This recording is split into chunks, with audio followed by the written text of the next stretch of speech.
ቅዳሴ የምንቀድሰው እኮ ቤቱ ቅዳሴ እንዳይታጎልበት አይደለም፣ ለሰው ነው። መጽሐፈ ቅዳሴ ልክ ገና ሲጀመር ምዕመናን ሳይሰበሰቡ ቅዳሴ እንዳትጀምሩ ነው የሚል። ካልተሰበሰቡ እንዳይጀመር ነው የሚል። 12 ሰዓት ጀምሩ አይልም። እየሰማችሁ ነው አይደል? ለዚህ ሴትኛ ካልራራላት ማን ነው የሚራራላት? በጨለማ ልጆቿን አቅፋ አጥባ ለምታመጣው እናት፣ ልጆቹን ማሳደግ ማብላት ላቃተው ካህን አንተ ካልራራለት ማን ነው የሚራራለት? አንተ አስራት በኩራትን ለማውጣት ሙዳየ ምጽዋት ሳንቲም ለመክተት የምትሳሳ ከሆነ ይህን ሰው እኮ ሳይፈልግ ልጆቹን ለማሳደግ እንዲሰቅ እያስገደድከው ወረ ሳውል ለምን ታሳድደኛለህ አሉ። ለምን ምን ትለኛለህ?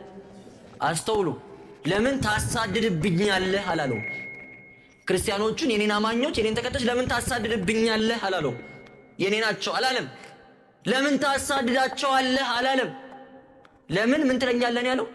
ታሳድደኛለህ። ለምን? ክርስቶስ ምንድነው ብለናል ቅድም? ክርስቶስ የቤተክርስቲያን ምኗ ነው ብለናል? ራስ ነው ብለናል። ጣት ሲመታ ራስ ያገባዋል ወይስ አያገባው? እግር ሲመታ ራስ ያገባዋል ወይስ አያገባው? እነዛን ክርስቲያኖች ቅዱስ ጳውሎስ ሲያሳድዳቸው እያሳደደ ያለው ባለቤት የሆነው ክርስቶስም። አይ እነሱም ብቻ ቁርአንን አልነካሁም ማለት አይችልም። እየገባችሁ ነው የምነግራችሁ ነገር? አንዱ አካል ሌላኛውን አካል አታስፈልገኝም ሊለው አይቻለውም ማለት ቅዱስ ጳውሎስ። በጣም የሚገርም ትምህርት። አይን ተነስቶ ከዛሬ በኋላ ጆሮ አያስፈልግም ማለት ይችላል ወይስ አይችልም? ልብ ተነስቶ ከዛሬ በኋላ ሳምባ አያስፈልግም ማለት ይችላል ወይስ አይችልም? አንዱ አካል ሌላኛውን አካል አታስፈልግም ማለት አይችልም።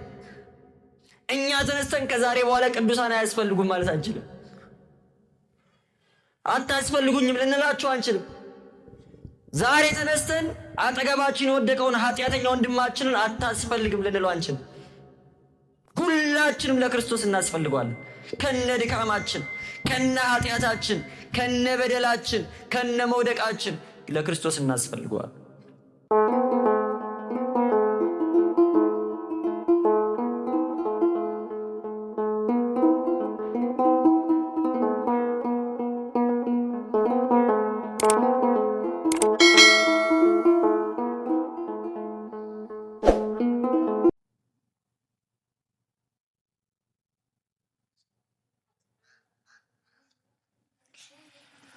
በስመ አብ ወወልድ ወመንፈስ ቅዱስ አሐዱ አምላክ። ክቡራን አባቶቼ ካህናት፣ መምህራን ወንጌል፣ መዘምራን፣ ዲያቆናት፣ ምእመናን ወምእመናት ሁላችሁንም በልዑል እግዚአብሔር ፍጹም ሰላም እላችኋለሁ። እንደምን አመሻችሁ? እንደምን እስከ ሰዓት ደረሳችሁ? አሜን። መመስገን የባህሪ ገንዘቡ የሆነ ልዑል እግዚአብሔር አምላካችን ስሙ ከምድር እስከ አርያም በቅዱሳኑና በእኛ በደካሞቹ አንደበት የተመሰገነ የተከበረ ከፍ ያለ ይሆንልን።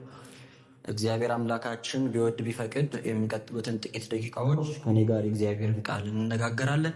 በመካከላችን ተገኝቶ የሚረባንን የሚጠቅመንን ፍሬ የምናፈራበትን ቃሉን እንዲያስተምረን እንዲመግበን የእግዚአብሔር አምላካችን ቅዱስ ፈቃዱ ይሆንልን።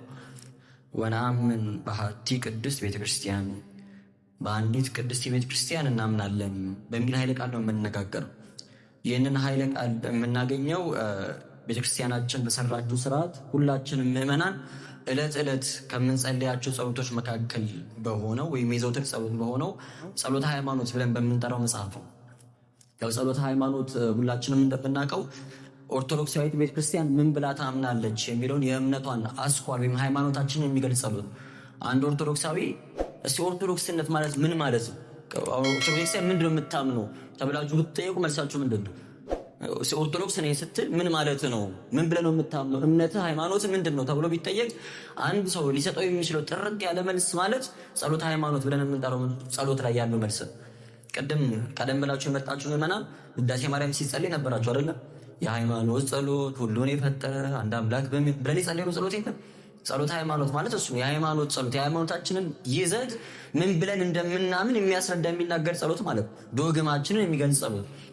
እዚህ ጸሎት ላይ አስቀድሞ በአብ በወልድ በመንፈስ ቅዱስ ስለማመን ይመጣል። በአብ እናምናለን፣ በወልድ እናምናለን፣ በመንፈስ ቅዱስ እናምናለን እያለ እያስረዳ መጥቶ በጥምቀት እንደምናምን በትንሣኤ ሙታን እንደምናምን ይዘረዝራል። ከሚዘረዝራቸው ነገሮች ውስጥ አንዱ ግን ከሁሉ በላይ በምትሆን ሐዋርያት በሰበሰቧት በአንዲት ክብርት ቤተክርስቲያን እናምናለን የሚል ከሁሉ በላይ በምትሆን ሐዋርያት በሰበሰቧት በአንዲት ቅድስት ክብርት በምትሆን ቤተክርስቲያን እናምናለን ብለን እምነታችንን እንገልጣለን። ከሁሉ በላይ የምትሆን ስንል ግን ምን ማለታችን? አሁን ነገረ ቤተክርስቲያንን ስንማር ነገረ ቤተክርስቲያን በነገራችሁ ላይ በጣም መሰረታዊ ትምህርት ነው። ነገረ ቤተክርስቲያን የተረዳ ሰው በጣም ብዙ ነገሮችን በቀላሉ መረዳት ይችላል። እንደ ቤተክርስቲያን ምንድነች የሚለው በደንብ የገባው የተረዳ ሰው ሌሎች ትምህርቶችን ለመረዳት አይቸገርም። ነገረ ቤተክርስቲያን ትምህርታችን የሚነግረን አንድ ቁም ነገር አለ። እሱም የቤተክርስቲያን ራሷ ክርስቶስ እንደሆነ ነው። አሁን ቤተክርስቲያን ማለት ምን ማለት ነው የሚለውን ስንዘረዝረው በኋላ እንመጣበታለን። ግን ራሷ ክርስቶስ ነው፣ እኛ ሁላችን አካላት ነው። ራሷ ክርስቶስ የሆነላት ቤተክርስቲያን አንዳች የሚበልጣት የለም፣ ማንም የሚበልጣት የለም ብለን ነው እየመሰከርን ያለን። በጣም ብዙ ቅድስናቸው የገነነ ተጋድሏቸው፣ ክብራቸው የገነነ ቅዱሳን አባቶቻችን እናቶቻችን አሉ። ከቅዱሳን ሁሉ የምትበልጥ እመቤታችን እናታችን ቅድስት ድንግል ማርያም አለች። የቅድስና ምልክት አድርገን የምንጠራት ትምክህተ ዘመድነ የሰው ዘሮች የኛ የሰዎች መመኪያችን የምንላት እናታችን እመቤታችን ቅድስት ድንግል ማርያም እንኳን የቤተ ክርስቲያን አካል እንላታለን እንጂ ቤተ ክርስቲያንን ትበልጣለች አንል። ምክንያቱም ቤተ ክርስቲያን ራሷ ማን ስለሆነ አይደል? ክርስቶስ ስለሆነ። ከክርስቶስ የሚበልጥ ደግሞ ማንም የለም። የምናገናቸው ትላልቆቹ ቅዱሳን መላእክትን ጨምሮ የዚች ቤተ ክርስቲያን አካል ተብለው ይጠራሉ እንጂ ከቤተ ክርስቲያን አይበልጡም። ሥርዓተ ቅዳሴያችን ላይ እንኳን ንስግድ ካልን በኋላ ናምን ካልን በኋላ ለሥላሴ ከሰገድን በኋላ እመቤታችንን አማልጅን ከማለታችን በፊት ቅድስት ቤተ ክርስቲያን አይደለም ምንለው? ለቤተ ክርስቲያን አይደለም የምንሰግደው? ቤተ ክርስቲያን ምስጋና የምናቀርበው ከዛ ነው። ሰዓሊ ለነ ብለን ደግሞ እመቤታችንን በኦርደር ነው የሚመጣው ማለት ነው። ለሥላሴ ምስጋና እናቀርባለን፣ ቅድስት ቤተክርስቲያን እንጠራለን። ከዛ ነው እመቤታችንን እንኳን የምንጠራት።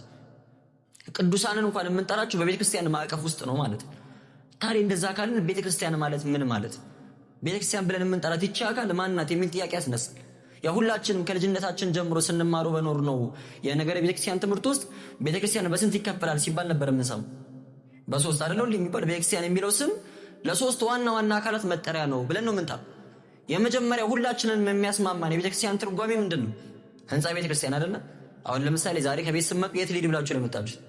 ቤተክርስቲያን ልሂድ ብላችሁ ነው የመጣችሁት። ይህንን ህንጻ የምንሳለመውን፣ የምንስመውን፣ የምንሰበሰብበትን በጋራ እግዚአብሔርን የምናመልክበትን ይህንን ቦታ፣ ይህንን ቅጥር ግቢ ቤተክርስቲያን ብለን እንጠራዋለን። የክርስቲያኖች ቤት ተብሎ ይጠራል። እንዲህ ተብሎ የሚጠራበት ምክንያት ቤታችን ስለሆነ ነው። ምንም የተለየ ትርጉም የለም። ቤታችን ስለሆነ ልክ አሁን ከዚህ ስንበተን ሁላችንም ወደ የራሳችን ቤት ማለት የምንገባው። አንዳችን መተን አንዳችን ቤት ለመግባት ስልጣን የለንም። ያንተ አይደለም ያንቺ አይደለም ልዘርፍ ነው ልንባል እንችላለን ሰው ቤት ብንገባ። እዚህ ስንመጣ ግን ባለቤት የለውም። የሁላችንም እከሌ እንዳይመጣ ተብሎ አይከለከልም። ለሁሉም የአባቱ ቤት ነው። ለሁሉም የእናቱ ቤት ነው። ለሁሉም መሸሸጊያው ነው፣ መጽናኛው፣ አምባ መጠጊያው ነው። ደስ ያለውም እዚህ ይመጣል፣ ያዘነውም እዚህ ይመጣል። ስናገባ እዚህ መተን እንዳራለን፣ ስንሞት እዚህ መተን እንፈታለን፣ ስንወልድ እዚህ መተን ክርስትና እናስነሳለን፣ ሲከፋን ስናዝን እዚህ መተን እናለቅሳለን፣ እንባችን ይታበሳል፣ ስንታመም እዚህ መተን እንዲህ ሊፈጸምልናል እንጠመቃለን። ቤታችን ነው፣ የኛ ነው። ይሄ ህንጻ ሲሰራ በጣም ብዙ ብር ያወጣ ባለ ሀብት ባለ ጸጋ ሊኖር ይችላል። አንዳንድ ቤተክርስቲያናት ስትሄዱ ግለሰቦች ወይ ቤተሰብ ብቻውን ቤተክርስቲያን ይሰራል፣ ሌላ ማንንም ሰው ሳያዋጣ። ሰርቶ ከጨረሰ በኋላ ግን የኔ ቤተክርስቲያን ማለት ይችላል ወይስ አይችልም? አይችልም። የሁላችንም 5 ሳንቲም ያላዋጣው ድሃ እኩል መጥቶ ቆሞ የአባቴ ቤት ብሎ ያስቀድሳል። ቤተክርስቲያን የክርስቲያኖች ሁሉ ቤት ስለሆነ አንዳችን ከአንዳችን የተሻለ ስልጣን የለም። አንዳንድ ጊዜ ገጥሟቸው አያውቅም? አሁን ሁሌ የሚያስቀድሱ ጎበዝ እናቶችና አባቶች አሉ። የማይቀሩ ቅዳሴ፣ ኪዳን ሁሌ የሚመጡ ሰዓታት፣ ማህሌት በጣም ሁሌ ከመምጣታቸው የተነሳ የታወቀ የተለመደ ቦታ አላቸው። ከዛን አንድ ምስኪን እንግዳ ሰው ይመጣና እኚህ እናት የሚቆምበት ቦታ ላይ ሄዳ ትቆማለች። አታውቅም፣ እንግዳ ናት። እሱ ይመጡና ዞር በይ፣ ስንት ዓመት ቆሜ ያስቀደስኩበትን ቦታ ልትወስጂብኝ ነው? የኔ ነው፣ ዞር በል ይባላል። ሁሌ ስለመጣ ነው የባለቤትነት ስሜት ስለሚሰማን ነው። ግን ደግሞ ክርስትና ፍቅርን ይፈልጋል አይደል? ትትናን ይፈልጋል፣ ትዕግስትን ይፈልጋል። እዚህ ቤት አንዱ ትልቅ አንዱ ትንሽ ሳይሆንባት፣ አንዱ ከአንዱ ሳይበልጥባት። ለዛ ነው ምዕመናን ገንዘባቸውን አውጥተው ውድ ከሆነ ዕቃ ትዝ ይላችኋል፣ ሰለሞን ቤተ መቅደስ ሲሰራ ከዕንቁ ከወርቅ ነው የሰራው። ኖሮን ችለን እንደዛ ብንሰራው እኮ ጥሩ ነው። ግን ደግሞ የሚራብ የሚጠማ ሰው አጠገባችን ወድቆ ሳለ እንደዛ ስለማናደርግ፣ ግን ለእግዚአብሔር ንጹህ ነገር ነው የሚገባው። ለእግዚአብሔር ውድ ነገር ነው የሚገባው። ለእግዚአብሔር ክቡር የሆነ ነገር ነው የሚገባው። አንዳንድ ጊዜ ለምሳሌ ጉባኤ መርሃ ግብር ኖሮ ትላልቅ ዲኮሬሽን ምናምን ሲሰር ቅር የሚለው ሰው አለ። ለምንድን ነው እዛ ላይ ብር የሚያባክኑት? ድሃ አይረዱም ይላል። ማን ትዝ አላችሁ? ክርስቶስ እግር ላይ ሽቶ ስታፈስ ድሃ አይረዱም? ድሃ ትረዳም? ይሄን ሁሉ ሽቶ ከምን ታባክናለች ያሉት ሰዎች ትዝ አሏችሁ? ሰው ለሰርጉ ዲኮሬሽን ይሰራል፣ ለልደቱ ለምርቃቱ ዲኮሬሽን ይሰራል። ለቤተ ክርስቲያን ጉባኤ ሲሆን ግን ለምን ኪሳራ ነው ይላል። አያችሁ? ለእግዚአብሔር ኖሮን ሁሉም ነገር ውድ የሆነውን ድንቅ የሆነውን ነገር ብናደርግለት አይገርምም? አይገርምም? ሰው አስጨንቀን ምዕመናን አስጨንቀን ሰው ጉሮሮ ላይ ቆመን ከሆነ ነው ችግር የሚሆነው። ህንፃውን ከሰው ካስበለጥን ችግር ነው። ሰው ኖሮት ለእግዚአብሔር የፈለገውን የወደደውን ቢያደርግ ግን ኖር የለበት። እንኳን ለእግዚአብሔር ለእኛም እየተደረገ ስለሆነ ማለት ነው። እየሰማችሁኝ ነው? እንዴት አመሻችሁ? ስለዚህ የመጀመሪያው ቤተክርስቲያን የሚለው ቃል ትርጉም ህንፃ ቤተክርስቲያን ነው ማለት ነው። ህንፃ ቤተክርስቲያን ቤተክርስቲያን ተብሎ ይጠራል። ቤተክርስቲያን ተብሎ ይጠራል። ሁለተኛ ሁላችንም የምናውቀው ትርጉም ደግሞ እያንዳንዱ ክርስቲያን ነው። እኔ ብቻዬን ቤተ መቅደስ ነኝ፣ ቤተክርስቲያን ነኝ። እያንዳንዱ ሰው ቤተ መቅደስ ነው። ይሄንን መረዳት በጣም ብዙ ለውጥ ያመጣል ህይወታችሁ ላይ። እኔ ቤተ መቅደስ ነኝ ብሎ ማመን፣ ይህ አካል የኔ አይደለም ብሎ ማመን ነው ክርስቲያኖች። እኔ ቤተ ክርስቲያን ነኝ ብሎ ማመን፣ የክርስቶስ ሙሽራ ነኝ ብሎ ማመን ነው ክርስቲያኖች። መጽሐፍ ቅዱስ ምንድን ነው የነገረን? ሙሽራይቱ ያለችው እርሱ ሙሽራ ነው አይደለም የሚለው? ስለ ባልና ስለ ሚስት ባስተማረበት አንቀጽ መጽሐፍ ቅዱስ ላይ ቅዱስ ጳውሎስ ክርስቶስን በሙሽራው ቤተ ክርስቲያንን ወይም እኛን በሙሽሪት ነው የመሰለን። እያንዳንዳችን ለክርስቶስ የተለየን ሙሽራዎቹ ነን። ይሄንን ማመን በጣም ብዙ ነገር ላይ ለውጥ ያመጣል። ባል ያላት ሴት የወደደችውን አታውቅም፣ የወደደችውን አስምም።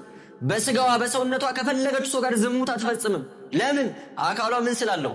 ባለቤት ስላለው፣ የእሷ ስላልሆነ። ይህ አካሌ ቤተ መቅደስ ነው፣ እኔ ቤተ ክርስቲያን ነኝ ብሎ ያሰበ ሰው በዚህ አካሉ የወደደውን አያደርግም። ክርስቶስ የሚከብርበትን ነገር ብቻ ነው የሚያደርገው። በብሉይ ኪዳንም በአዲስ ኪዳንም በአማኞችና በእግዚአብሔር መካከል ያለውን ግንኙነት በትዳር መመሰል የተለመደ ነው። እግዚአብሔር አምላክ የእስራኤልን ሕዝብ እንደዚህ ይላቸዋል። ከዳተኛይቱ ይሁዳ እህቷም እስራኤል ከድንጋይና ከእንጨት ጋር አመነዘሩብኛል። ከእንጨት ከድንጋይ ጣዖት ሰጥቶ ሲያመልኩ እኮ ነው። እግዚአብሔር አምላኬ ማለት ቀርቶ በዓል አምላኬ ብሎ ለጣዖት ሲሰግዱ ከድንጋይ ጋር አመነዘሩብኝ፣ ከእንጨት ጋር አመነዘሩብኛል። አንቺ ከዳሽኝ ተውሺ፣ እኔ ግን አሁንም እወድሻለሁ። አንቺ አመነዘርሽብኝ፣ አመጽሽብኝ፣ አሁንም ግን ወደ እኔ የምትመጪ ከሆነ ልቀበልሽ ፈቃደኛ ነኝ አለ ጌታ። ወደ እኔ ብትመለሽ እኔ አንቺን ከመቀበል እምቢ ብያለሁ ወይ አለ። እምቢ ብያለሁ ወይ? በአዲስ ኪዳንም እንዲሁ ይሄ አካሌ የክርስቶስ ሙሽራ ነው ያለ ሰው የሙሽራውን መምጣት በጉጉት ነው ወይስ በፍርሃት ነው የምትጠባበቀው? እንዴት ሙሽራ ደስ ብሏት ነው ፈርታ ነው? ደስ ብሏት ነው አይደለ? በቤተክርስቲያን ስርዓት እንደምታውቁት ጋብቻው የሚፈጸመው ሌሊት ላይ ነው። እኩለ ሌሊት ላይ ሙሽራው ወደ ሙሽሪት ቤት ይመጣና ከሙሽሪት ቤት ይወስዳታል። እንደው ወደ ኋላ 30 ዓመት 40 ዓመት መለስ በሉና ስልክ ያልነበረበትን ዘመን አስታውሱ። ሙሽሪታውን ደውላ ይደረስክ ትላለች አይደል? ያኔ ግን ስልክ የለም። ሙሽራው ሌሊት መጥቶ ሊወስዳት ነው። እንዴት ሆና ነው የምትጠብቀው? ተኝታ ነው? እየፈራች ነው? አይደለም።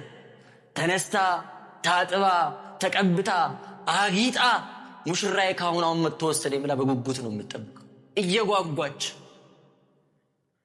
አያችሁ?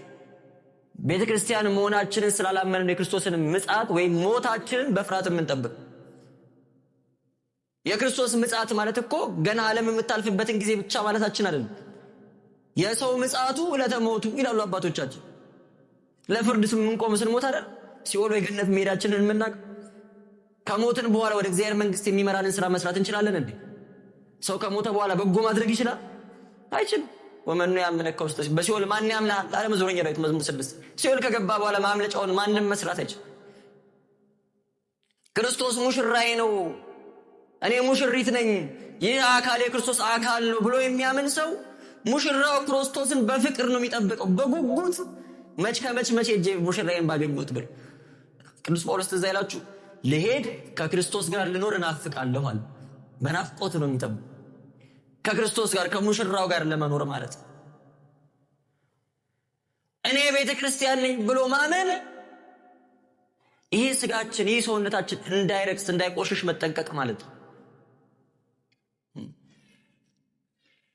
ከቤተ ክርስቲያን ቅጥር ግቢ ውጭ ለማድረግ የማትደፍሩትን በቤተ ክርስቲያን ቅጥር ግቢ ውስጥ ለማድረግ የማትደፍሩትን ነገር ውጭ ማድረግ የለባችሁ። ለምሳሌ አሁን እኔ እናንተን እዚህ ጋር እያስተማርኩኝ ስልኬ ቢጠራ ከዛ መጥሪያው ዘፈን ቢሆን እደነግጣለሁ ይሰደንግጥ እናንተ አደነግጡ? ኧረ በስመ አብ ትላላችሁ። ሲያዩት እኮ ሰው ይመስላል። ስለዚህ ቤተ ክርስቲያን ውስጥ ስልካችሁ ዘፈን ሆኖ እንዳይጮህባችሁ ምን ታደርጉታላችሁ? ሳይለንት አይደለ? ውጪ ከጮህ ችግር የለውም። እግዚአብሔር ውጪ የለም፣ እዚህ ብቻ ነው ያለው። ከትምህርት ቤት ስትወጪ ከስራ ቦታ ስትወጪ ነይ ቤተ ክርስቲያን እንሳለም ስትባይ ቆይ መጀመሪያ ቤት ሄጄ ልብሴን ልቀይር የምትይው ለምንድን ነው? አሁን በለበስኩት ልብስ እግዚአብሔር ፊት መቅረብ አልችልም ብለሽ ስላመንሽ አይደል? ለቤተ ክርስቲያን አይገባም አለባበስ ብለሽ ስላሰብሽ እኮ ነው። ግን እግዚአብሔር ያለው ቤተ ክርስቲያን ቅጥር ግቢ ውስጥ ብቻ ነው ወይ ክርስቲያኖች? ውጪ ላይ የምትናገረውን ክፉ ስድብ ክፉ ቃል እዚህ ግቢ ውስጥ ለመናገር የምትሳቀቅ ከሆነ ጥሩ ቦታውን አክብረዋል። ግን ቤተ ክርስቲያን ማለት እኮ ያንተ ሰውነት ነው ወንድሜ። ውጪ ቢሆን እኮ ቤተ ክርስቲያን ናየ። ቤተ ክርስቲያን የሚመስለን ይሄ ቅጥር ግቢ ብቻ ስለሆነ መንፈሳዊ ለመሆን የምንታገለው እዚህ ቅጥር ግቢ ውስጥ ነው። ልክ ከዚህ ስንወጣ መንፈሳዊነታችንም አብሮ ይወጣል፣ አብሮ ይቀራል። ክርስቲያን መሆናችን ይቀራል። እግዚአብሔር አምላክ እንደዛ ከመሆን ይሰውረን። ይሄ አካሌ ቤተ ክርስቲያን ነው ብሎ ያመነ ሰው ሳያቋርጥ በሄደበት ሁሉ እግዚአብሔር የሚከብርበትን ኑሮ ብቻ ለመኖር ነው የሚታገል። ቤተ መቅደስ ውስጥ ለማድረግ የማትደፍሩትን ነገር ውጪ ላይ አታድርጉ። እግዚአብሔርን ጠርታችሁ አማትባችሁ ጸልያችሁ ማድረግ የማትችሉትን ነገር ውጪ ላይ አታድርጉ። ውጪ ላይ አታድርጉ። አሁን ባልና ሚስት በቤታቸው የጋራ ጸሎት ጊዜ ያስፈልጋቸው ላይ ሲያስፈልጋቸው ያስፈልጋል አይደል? ልጆች ካሉ ባልና ሚስት ዳር ካለ ቤት ውስጥ ተሰብስቦ መጸለይ ግዴታ። በነገራችሁ ላይ ፍቅርን ከሚያጎለብቱ መቃቃርን መናናቅን ከሚያስቀሩ ነገሮች አንዱ አብሮ መጸለይ ነው። እንደውም አባቶች ሲያስተምሩ ያልተጋባችሁ ፍቅረኛሞች ካላችሁ አብራችሁ አትጸልዩ ይባላል። እየሰማችሁኝ ነው? ምን አልኩ? አብራችሁ ምን አትበሉ። ያልተጋባችሁ እንደ ጮኛሞች ፍቅረኛሞች ካላችሁ ለሁለት ምናምን ብቻችሁ ራችሁ አትጸልዩ ይባላል። ለምን? ጸሎት በጣም ያፋቅራል። አሁን ቤት ውስጥ እንዲህ አልጋ የሚለዩ የማይዋደዱ የማይቀራረቡ የማይፈላለጉ ባልና ሚስት ካሉ መፍትሄው አብሮ መጸለይ በጣም ስለሚያፋቅር ማለት ነው። ስለዚህ እኚህ ባልና ሚስት ከመኝታ በፊት ወደ መኝታ ቤታቸው ከመሄዳቸው በፊት ተሰብስበው ጸሎት ቤት ገብተው ቢጸልዩ ከዛ በኋላ መኝታ ቤት ገብተው የባልና ሚስት ግብር ቢፈጽሙ ነውር ነው ወይስ አይደለም? መልሱ እንጂ ነውር ነው እንዴ? ያሳፍራል? በዝሙት ሊወድቅ ያለ ከትዳሩ ውጪ ሊሄድ ያለ ሰው ግን ጸልዮ ቢጀምር ያሳፍራል ወይስ አያሳፍርም? ዝሙቱን ከመፈጸማችን በፊት እስቲ አንድ አቡነ ዘበሰማያት እንድገም ይባላል አይባል? ለምን? ምን ችግር አለው? ስለሚያስጨንቅ ስለሚያጋልጥ እኮ በእግዚአብሔር ፊት እንዴት አድርጌ ያደርገዋል ብለን ስለምናስብ ማለት ነው። ይሄ አካሌ ቤተ መቅደስ ነው ቤተ ክርስቲያን ነው ብሎ ያመነ ሰው ግን የትም ቢሄድ የትም ቦታ ላይ ቢሆን እግዚአብሔር ዘወትር አብሮት እንዳለ ያውቃል ወይስ አያውቅም? ያውቃል። እግዚአብሔር አብሮት አለ ሁሉ ጊዜም አብሮታል። እኔ ቤተ ክርስቲያን ነኝ ብሎ ማመን ማለት ለዚህ ስጋችን ለዚህ ሰውነታችን መጠንቀቅ ማለት ነው። ይህ ስጋችን ይህ ሰውነታችን ባለቤት እንዳለው ማመን ማለት ነው። እናንተ እንኳን የራሳችሁ አይደላችሁ አይደል የተባለው? እኛ እንኳን የኛ አይደለንም። እጆቻችን፣ እግሮቻችን፣ አንደበታችን፣ አይኖቻችን፣ ጆሮቻችን የእግዚአብሔር እንደሆኑ ማመን አለብን። ያንን ካመንን እግዚአብሔር የሚከብርበትን ነገር ብቻ እናደርጋለን። ያንን ካመንን ከንስሐ አንርቅም። ያንን ካመንን ከቅዱስ ቁርባን አንርቅም። ይህንን ሰውነት አናቆሽሽም፣ አናረክስም። እግዚአብሔር እንዲፈልገው እግዚአብሔር እንዲወደው አድርገን ብቻ ነው የምንኖረው። አሁን እኮ ኑሯችን ባለቤት እንደሌለው ሰው፣ ከሞት በኋላ ህይወት እንደሌለው ሰው፣ በመንግስተ ሰማያት በገሃነመ እሳት እንደማያምን ሰው እኮ ነው የምንኖረው። ዘላለም የምንኖር እኮ ነው የምንመስለው። የዚህ ስጋ ባለቤት ነገ ጠዋት ነይ ብሎ እንደማይጠራን እኮ ሆነን ነው የምንኖረው። ከዚህ ስንወጣ አሁን ባጃጅ ታክሲ ምናምን በሽቶን እንደማንሞት በምን እናውቃለን? አትደንግጡ። ሟርት አይደለም። እስከ ዛሬ የተገጩ ሰዎች ከኔና ከእናንተ በኃጢአት ብሰው ይመስላችኋል? እንደዛ ይመስላችኋል? እኛ የተሻለ ስለሆነ ነው እኛ እስከ ዛሬ ምንም ያሉ ነው እነሱ የሞቱት አይደለም እኮ። ባለቤት አለው ይህ አካላችን። ከጎረቤት ዕቃ ተውሰን ብናመጣ አጥበን ነው የምንመልሰው። ከነቆሻሻው የሚመልሰው አለ እንዴ? አረ ያሳፍራል፣ ያዋርዳል። ሰው ከነቆሻሻው ዕቃ አይመልስም። አጥቦ ንጹህ ድንገት ሊጠይቅ ስለሚችል ማለት ነው። ባለቤት አለው ይሄ ሥጋዬ ካልን አጥበን ወልወለን ሰንግለን ንጹህ አድርገን መጠበቅ አለብን። ሙሽራችንን እየተጨነቀን እየፈራን አይደለም፣ እየጓጓን። መች ነው ፊቱን የማየው? መች ነው ከነ አቡነ ተክለ ሃይማኖት ጋር ከነ አቡነ ገብረ መንፈስ ቅዱስ ጋር ለአምልኮ ለምስጋና የምቆመው? ታሪካቸውን ስማቸውን በመጽሐፍት ከማውቃቸው ቅዱሳን ጋር አብሬ ለእግዚአብሔር የምዘምረው መቼ ነው? በጉጉት። ይህ አካላችን ቤተ ክርስቲያን ቤተ መቅደስ መሆኑን ካመንን ማለት ነው። ብዙ ነገር እያማረን ብዙ ነገር ማድረግ እየፈለግን እምቢ ብለን ተጨንቀን ራሳችንን ሰውነታችንን ጎስመን አስጨንቀን ንጹህ ለመሆን የምንታገለው ለሙሽራችን ለመታመን ባለቤት ስላለ ሙሽራ ስላለ እግዚአብሔር አምላክ ለሱ የምንታመን እንዲያደርገን ቅዱስ ፈቃዱ ይሁንልን። ሶስተኛው የቤተ ክርስቲያን ትርጉም የክርስቲያኖች ጉባኤ ስብስብ ማለት ነው። ኤክሌሲያ ቤተ ክርስቲያን ማለት ጉባኤ ማለት ነው። ለምሳሌ እዚህ ቅጥር ቤተ ክርስቲያን ባትመጡ ግን ሁላችንም የሆነ አዳራሽ ተሰብስበን ይህንን ጉባኤ ብናደርግ ከየት እየመጣ ነው ስንባል ከቤተ ክርስቲያን ማለት እንችላለን። ቤተ ክርስቲያን ቅጥር ግቢ እኮ አልመጣንም፣ የሆነ አዳራሽ ውስጥ ነበር። ግን ይሄ ጉባኤ ተደርጓል። ቤተ ክርስቲያን ማለት የእኛ ስብስብ ስለሆነ እንደገና ይሄ ጉባኤ ወይም ስብስብ የሚባለው በሁለት ይከፈላል። በስንት አልኳቸው? በሁለት ወገን ይከፈላል። ድል አድራጊዋ ቤተ ክርስቲያንና ተጋዳይዋ ቤተ ክርስቲያን ተብሎ ድል አድራጊዋ ቤተ ክርስቲያን የምትባለው በሰማይ በእግዚአብሔር እቅፍ ያለችው ቤተ ክርስቲያን ናት።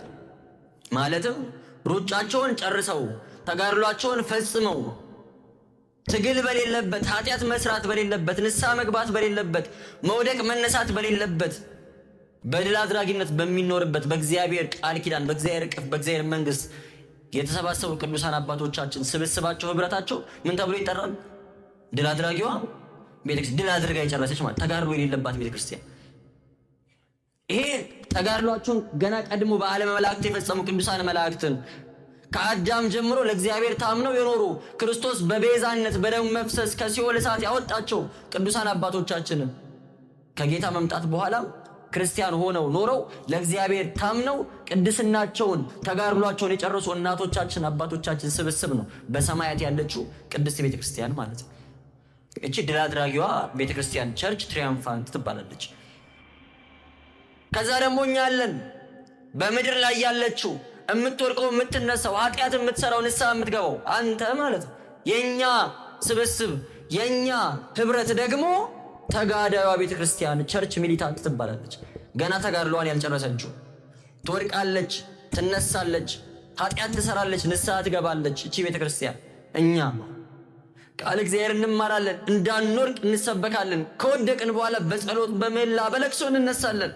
ገና ፍጻሜያችን መጨረሻችን አልታወቀም፣ ተጋድሏችን አላለቀም። ተጋዳይዋ ቤተክርስቲያን ተብለን እንጠራለን።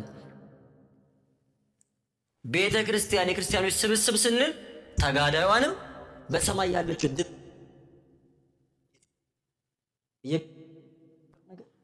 እየተግባባን ነው አይደል? ይሄ ከገባችሁ በጣም ብዙ ነገር ይገባችኋል። ቤተክርስቲያን ስንል እኛንም በሰማይ ያሉትንም የሚጨምር ነው። ራሳችን ከዛ ማን ነው? ራሳችን ማን ነው? ክርስቶስ ነው። ክርስቶስ ራሳችን ነው፣ እኛ ብልቶቹ ነን አለ ቅዱስ ጳውሎስ በቆሮንቶስ መልእክቱ። ክርስቶስ ራስ ነው፣ እኛ ህዋሳት ብልቶች አካላት ነን። አንዱ አካል ሌላኛውን አካል አታስፈልገኝም ሊለው አይቻለውም አለ ቅዱስ ጳውሎስ። በጣም የሚገርም ትምህርት። አይን ተነስቶ ከዛሬ በኋላ ጆሮ አያስፈልግም ማለት ይችላል ወይስ አይችልም? ልብ ተነስቶ ከዛሬ በኋላ ሳምባ አያስፈልግም ማለት ይችላል ወይስ አይችልም? አንዱ አካል ሌላኛውን አካል አታስፈልግም ማለት አይችልም። እኛ ተነስተን ከዛሬ በኋላ ቅዱሳን አያስፈልጉም ማለት አንችልም። አታስፈልጉኝም ልንላቸው አንችልም። ዛሬ ተነስተን አጠገባችን የወደቀውን ኃጢአተኛ ወንድማችንን አታስፈልግም ልንለው አንችልም። ሁላችንም ለክርስቶስ እናስፈልገዋለን። ከነ ድካማችን፣ ከነ ኃጢአታችን፣ ከነ በደላችን፣ ከነ መውደቃችን ለክርስቶስ እናስፈልገዋለን። ጌታ ኃጢአተኞችም ሆነን እያለን ይወደናል። ጻድቃንም ሆነን ብንመጣ ይወደናል። ትላንት ስለበደልነው ፍቅሩ የቀነሰ ዛሬም በምግባር ስለተስተካከልን ቤተክርስቲያን ስለመጣን ፍቅሩ የጨመረ የሚመስለው ሰው አለ። የእግዚአብሔር ፍቅሩ አይጨምርም አይቀንስም። እኔ እግዚአብሔር አምላክ አልለወጥም ብሏል። አይለወጥም። እሱ የሚወደን ስለወደድ ነው አይደለም። የሚወደን በጎ መልካም ጥሩ ስለሆነ አይደለም። ጠላቶቹ የሆን ክፉዎች ሆነንበትም በጣም መጥፎ ኃጢአተኛውንም ሰው ጻድቁንም ሰው ሁሉ የሚወደው ጌታችን በጣም የመጨረሻ ጻድቅ የምትሉት ሰው አንድ አባት የሚገርም ንግግር ነው የተናገሩት። ምን አሉ? በጣም ጻድቃን የሆኑ አባቶቻችን ለእግዚአብሔር ካላቸው ፍቅር ይልቅ እግዚአብሔር በጣም ኃጢአተኛ ለሆነው ሰው ያለው ፍቅር ይበልጣል። ገብቷቸዋል ያልኩት? ትላልቅ ጻድቃን አባቶች አሉን አይደል? የምንወዳቸው ህይወታቸውን ስለ እግዚአብሔር ይሰጡ። እነሱ እግዚአብሔርን ከወደዱበት ፍቅር የበለጠ እግዚአብሔር እኛ ኃጢአተኞችን ይወዳል። የእግዚአብሔር ፍቅር ጥልቀቱ ይሄን ያክል አንዳችን ሌላችንን አታስፈልግም ለማለት ስልጣን መብት የለንም ማለት ነው። ቤተ ክርስቲያን ማለት እኛ ነን፣ ይሄ ስብስብ ነው ብለን ካመንን የግድ ልናምናቸው የምንገደዳቸው ሌሎች እምነቶች አሉ። ለምሳሌ ቤተ ክርስቲያን እኛ ከሆንን አንዳችን ለአንዳችን ግዴታ አለብን። እኔ ለእናንተ ነፍስ ግዴታ አለብኝ፣ እናንተ አጠገባችሁ ላለው ሰው ነፍስ ግዴታ አለባችሁ። ጌታ እግዚአብሔር በነቢዩ አንደበት ምንድን ነው ያለው? ወንድምህ ኃጢአት ሲሰራ ሲበድል አይተ ወንድሜ የምትሄድበት ጎዳና የጥፋት ነው የሞት ነው፣ ከኃጢአት መንገድ ተመለስ ባትለው ይህ ሰው በኃጢአቱ ቢሞት የወንድምህን ደም ከእጅህ እሻለኋል። እየሰማችሁ ነው? ምን አገባኝ ማለት መብት የለንም ማለት ነው። ምን አገባኝ ማለት መብት የለንም።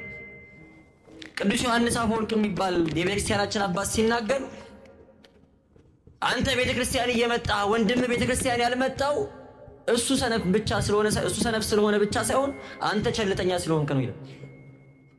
ሰውየው ሰነፍ ሊሆን ይችላል። አብራሽ ቤተክርስቲያን ለመምጣት አብሮ ቤተክርስቲያን ለመምጣት ዳተኛ ሊሆን ይችላል። ፍላጎት ላይ ያሳይ ይችላል። ያልመጣው ግን እሱ ሰነፍ ስለሆነ ብቻ አይደለም፣ አንተ ቸልተኛ ስለሆንክ ነው። ገበያ ቢሆን ሌላ ፕሮግራም ቢሆን ጨቅጭቀ አስጨንቀ አሳምነ ታመጣዋለህ። ወደ እግዚአብሔር ደጅ ሲሆን ግን አንዴ ጠይቀ ሁለቴ ጠይቀ ፊት ከነሳ ምን አስጠየቀኝ በጠይቀውም አይመጣም ትላለህ። ተስፋ ትቆርጥበታለህ። ይህ አንተ ስንፍና ነው ይላል። ከውሃ የለሰለሰ ምን አለ? ከአለትስ የጠነከረ ምን አለ? ነገር ግን ለስላሳ የሆነ ውሃ ሳያቋርጥ ሲንጠባጠብ እጅግ ጠንካራ የሆነውን አለት ይሰነጥቀዋል፣ ይቦረብረዋል። በየቤታቸው እዚህ አካባቢ ጥሩ የድሮ ቤቶች አሉ አይደል? ቤታቸው አካባቢ አሸንዳ ያለበት ቦታ ላይ አይታችኋል? ይጎረጉዳል አይደል? የአሸንዳ ውሃ የሚፈስበት ቦታ ላይ ውሃ በጣም ለስላሳ ነገር ሆኖ ሳለ ይላል ሳያቋርጥ ሲንጠባጠብ ጠንካራውን ድንጋይ አለቱን ይሰነጥቀዋል፣ ይቦረብረዋል። ቃል እግዚአብሔር ግን በሁለት በኩል የተሳለ ጠንካራ ሰይፍ ነው። በቃል እግዚአብሔር የማይሰበር ልብ የለም። አንተ ሳትሰላች ተግተ ወንድምን የምጠራው ከሆነ ይላል ቅዱስ ዮሐንስ አፈወርቅ። በረከቱ ይደርብን። በእውነት አትፈልጉም? በደንብ አሜን በሉች። ለወንድም ቸልተኛ አትሁን፣ ግዴታ አለብህ። ቤትሽ ውስጥ ያለችው ክርስቲያን ሰራተኛ የአንቺ ኃላፊነት ናት። እሷም እንዳንቺ ቃል እግዚአብሔር መማር ይናፍቃታል፣ አስቀድሶ መቁረብ ይናፍቃታል። እኛ የምናስበው ከቅዳሴ ስንመጣ ቤቱ ተከፍቶ ቡናው ተቆልቶ ዕጣኑ ጤሶ ቁርሱ ተሰናድቶ እንዲጠብቀን አይደለም። አሁን ከቅዳሴ መጥቶ የተዘጋ በር መክፈት የሚፈልግ ሰው ደስ አይልም። እኛ ቅዳሴ አስቀድሰን ስንመጣ ግን አሁን ያለውን ነገር ሁሉ ሰርቶ እንዲጠብቀን የምንፈልገው ያ ሰው ልክ እንደኛ ነፍስ ያለው ክርስቲያን ነው። ለዚህ ሰው ነፍስ አደራ የለባችሁ? የእነሱ ድነት አያሳስብም?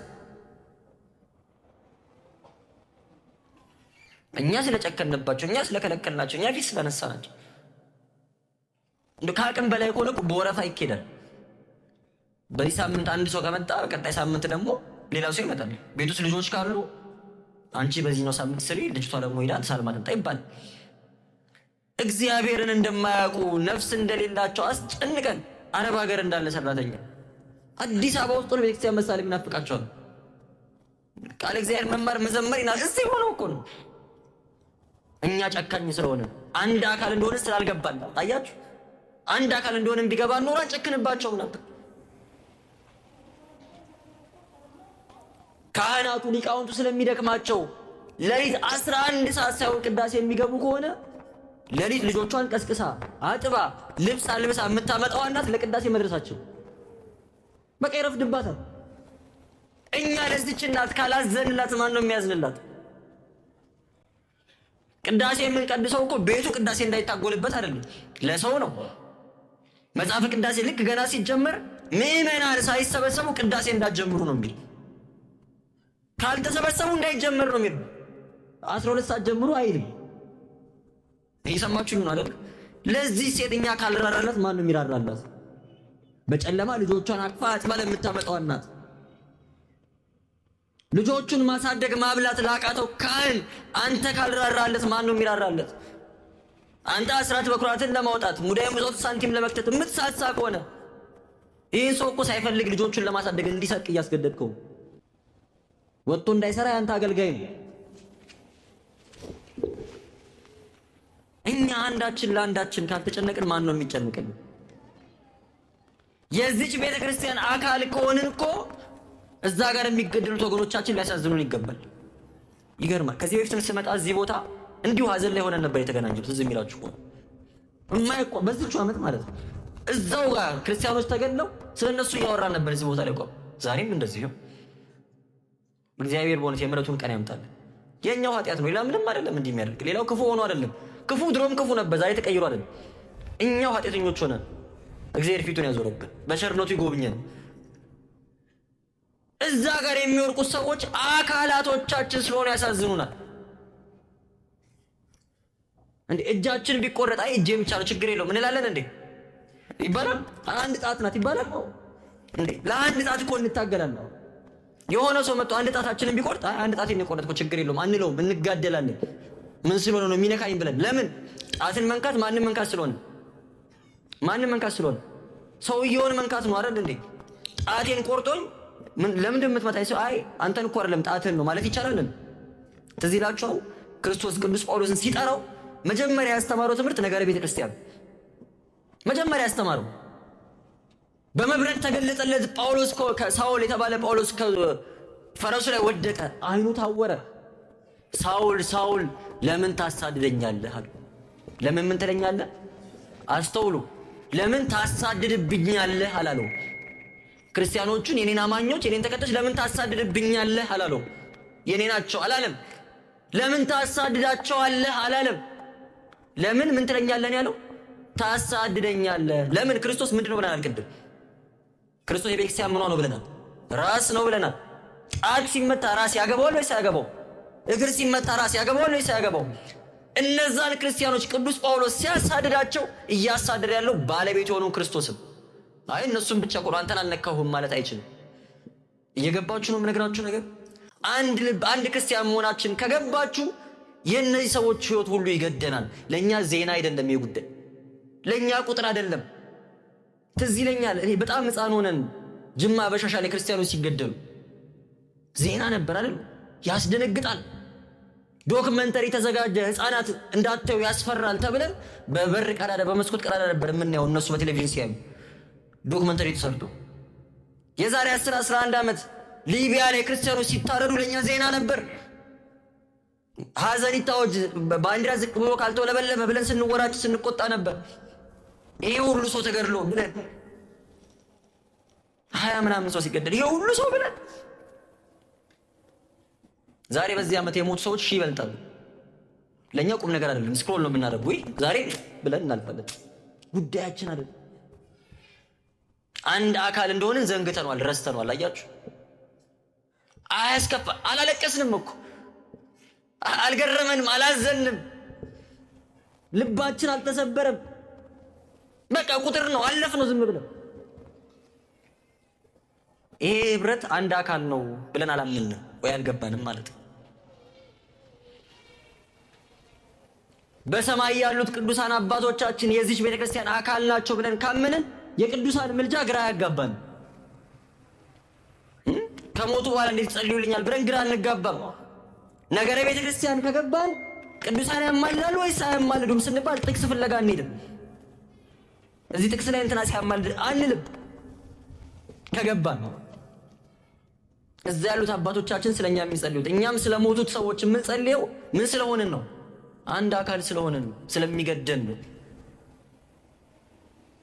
ቅድም ምናልን ቅዱሳን መላእክቱን ጨምሮ ከአዳም ጀምሮ ያሉትን ቅዱሳን አባቶቻችንን ጨምሮ ሁላችንም የአንድ ቤተክርስቲያን ምንድነን አለን? አካል ነን አለን አይደል? አንድ ሰው በህይወት እያለ አካል ሆኖ ኖሮ ልክ ሲሞት አካልነቱ የሚቀር ከሆነ በቃ ሞቷል የሚባል ከሆነ አካል መሆን ምን ጥቅም አለው? ከሞት በኋላ ክብር ከሌለን ምን ጥቅም አለው? አካልነታችን እስከሞት ድረስ ብቻ ከሆነ አንዳችን ለአንዳችን መጸለይ የምንችለው አንዳችን ስለ አንዳችን ማልቀስ የምንችለው በህይወት እያለን ብቻ ከሆነ ምን ጥቅም አለው? ክርስቲያኖች ከሞትም በኋላ የሚያበቃ ከሆነማ ምንም ትርጉም የለው። ነገረ ቅዱሳን እንዲገባን ነገረ ቤተክርስቲያን ሊገባን ያስፈልጋል። ምን አለ ጌታችን? በአንዲት ኃጢአተኛ ነፍስ ንስሐ መግባት በሰማይ መላእክት ዘንድ ታላቅ ደስታ ይሆናል አለ። ታላቅ ምን ይሆናል? ደስታ ይሆናል። ለምን? ምን አገባቸው? ምን ስለሆንን ነው? መልሱ። ምን ስለሆንን ነው? አንድ አካል ስለሆንን ነው። በኃጢአት ስንቆስል ስንታመም አካል ስለሆንን ያማቸዋል። ስንፈወስ ስንድን ደግሞ ንስሐ ገብተን ድነትን ስናገኝ ደግሞ አካል ስለሆኑ ደስ ይላቸው። ሉቃስ ላይ ያለው ያ የባለጸጋው ታሪክ ትዝ አይላችሁ?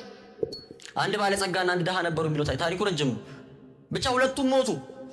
ድሃው ለእግዚአብሔር የታመነ ሰው ስለነበረ ጸደቀ። ድሃ ስለነበረ አይደለም፣ ልብ በሉ፣ በድህነት ውስጥ እግዚአብሔርን ስላጣ። ባለጸጋውም ተኮነነ። የተኮነነው ሀብታም ባለጸጋ ስለሆነ አይደለም፣ ሀብቱ ጸጋው እግዚአብሔርን ስላስረሳው። ይህ ባለጸጋ ቀና ብሎ ሲመለከት አጠገቡ ደጁ ላይ ወድቆ ይኖር የነበረው አልዓዛር የተባለው ነዳይ በአብርሃም እቅፍ በሰላም ሲቀመጥ አየ።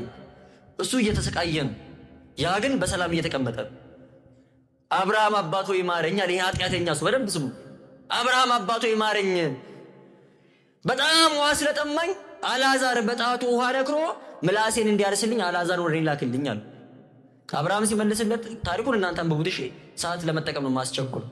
በእኛና በእናንተ መካከል ታላቅ ገደል አለ፣ እናንተም ወደኛ እኛም ወደ እናንተ ልንመጣ አንችልም አለ።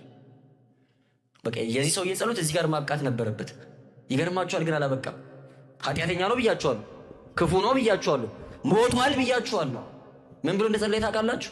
እንግዲያውስ አባቴ አብርሃም ወይ እንደኔ ያልሞቱ በምድር ያሉ 5 ወንድሞች አሉኝ፣ እኔ የገባሁበት መከራ ውስጥ መጥተው እንዳይገቡ አልዓዛር ላክላቸውና ሄዶ ያስተምራቸው አለ። እየሰማችሁኝ ነው? ይህ ሰውዬ ስለ ወንድሞቹ ምን እያደረገ ነው? እየጸለየ እያማለደ። ሌላ እኮ ምንም አይደለም። ወንድሞቼን የገባሁበት መከራ ውስጥ እንዳይገቡ እባክህ አልዓዛር ላከዋል። አብርሃም ሲመልስለት አይደለም፣ ለነሱ ሙሴና ነቢያት አሏቸው፣ ሰባኪያን መምህራን አሏቸው፣ እነሱን ይስሙ ሲለው አይደለም ማለት ሰባኪ ሙሴ ነቢያ አይሰሙም። ከሞተ ሰው ግን አንድ ሰው መጥቶ ቢያስተምራቸው ይሰማሉ አለ። እውነት ወይስ ውሸት? እኔ ሰዓት ሙሉ እዚህ 1 ሰዓት ሙሉ ቆሜ የተናገርኩትን ነገር ሲሞት ሲቀበር ያያችሁ ሰው መጥቶ ቢነግራችሁ ታምናላችሁ ወይስ አታምኑ? እናምናለን፣ እንደነግጣለን። ተአምር ነው። ይህ ሰው ምን ያክል ተግቶ ስለ ወንድሞቹ እንደሚጸልዩ ከሞተ በኋላ ሲኦል ገብቶ ኃጢአተኛ ሆኖ እንኳን በምድር ያሉ ወንድሞቹ እንደሱ እንዳይኮነኑ ይጸልይላቸዋል። አይደለም አባቶ እያለ ደጋግሞ ማለት በመከራ ያለ ሰው በምድር ስላሉ ስጋዎቹ ስለ አካላቱ ይህን ያክል ከጸለየ በእግዚአብሔር ያሉ ቅዱሳን በእግዚአብሔር እቅፍ ያሉ አባቶቻችን ስለኛ ስለ አካላቶቻቸው ቢጸልዩ ይገርመናል እንዴ? እኛ በገባንበት ተድላ እኛ በገባንበት ደስታ ይግቡ ብሎ ቢጸልዩ የሚያስደንቅ ነገር አለው እንዴ? የለውም። ቅዱስ ጳውሎስ ስለ ቅዱሳን መላእክት አገልግሎት ሲናገር ሁሉ መዳንን ይወርሱ ዘንድ ለማገዝ የሚላኩ መናፍስት አይደሉምን አለ። ሁሉ መዳንን ይወርሱ ዘንድ ለማገዝ፣ እኛን ለማገዝ አካል ስለሆነ መዳንን እንድንወርስ ወደ እግዚአብሔር መንግስት እንድንገባ ክርስቶስ ስላላዳንን አይደለም፣ የተሰጠንን ድነት መፈጸም ስላለብን ማለት በህይወት መኖር ስላለብን። ለምን? አካል ስለሆነን። ታላቅ ወንድም ለታናሽ ወንድሙ እንደሚራራ ይራሩልን። እኛ ዛሬ ሰው ሞቶ የፍትሐት ጸሎት የምናደርግለት ያ ሰው ኃጢአተኛ በደለኛ ሆኖ የእግዚአብሔርን እጅ ጠምዝዘን ከሲኦል ወደ ገነት ለማምጣት አይደለም። ሰውየው በኃጢአት ኖሮ እኛ ስለጸለይንለት ብቻ ወደ እግዚአብሔር መንግስት አይገባም። ንስሐ ካልገባ ስጋው ደግሞ ካልተቀበለ እንደ እግዚአብሔር ሐሳብ ካልኖረ እኛ ፍትሐት ስላደረግለት አይጸድቅም። ይሰው ወይ ደግሞ ጻድቅ ሆኖ የኖረ ሰው እኛ ፍትሐት ስላላደረግንለት አይኮነንም። ታዲያ ለምንድን ነው የምናደርግለት? ለምንድን ነው የምንጸልይለት? ምናችን ስለሆነ? አካላችን ስለሆነ። እግዚአብሔር ፍርድ የእሱ ነው፣ ይፈርዳል። የወደደውን ይፍረድ፣ እኛ ግን ስጋችን አካላችን ስለሆነ ከኛ የሚጠበቀውን ነገር እናደርጋለን። ዘመድ ነው፣ ስጋ ነው። እንዴት ይጨከንበት?